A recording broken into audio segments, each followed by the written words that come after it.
As the 16 leaders of NATO dined with the Queen last night, their foreign secretaries worked on the detail until 1 o'clock this morning.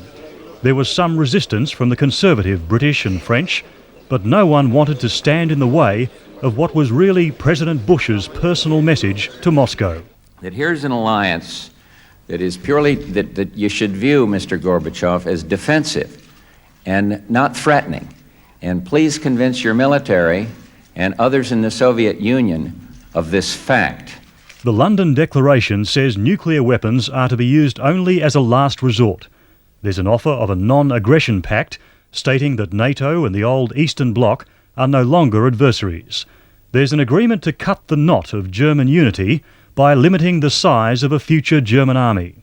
And Mr. Gorbachev's dream of a common European home comes closer, with the Conference on Security and Cooperation in Europe made permanent, with a secretariat in Prague, a crisis dispute centre in Berlin, and a parliament in Strasbourg. Conventional forces are to be deployed less aggressively. At present, NATO has its big guns stationed across what was the Iron Curtain.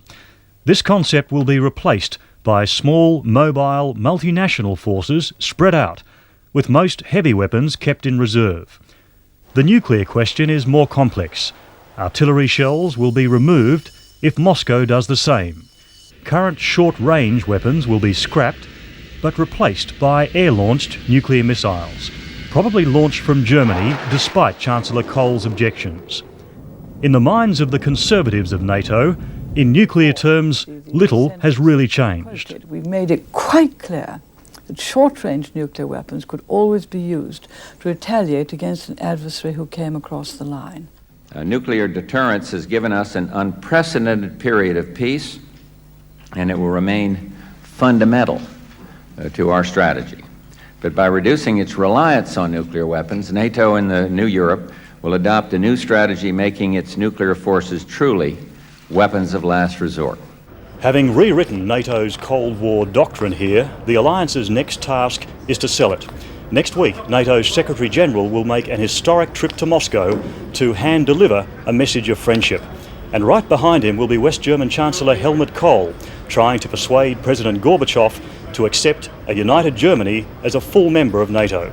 Already, there's little doubt the summit will help protect President Gorbachev from the generals accusing him of giving too much away. The news from London are good for our Congress because some people, especially military people in the Congress, are criticizing our foreign policy and saying that, look, we are disarming, NATO is not.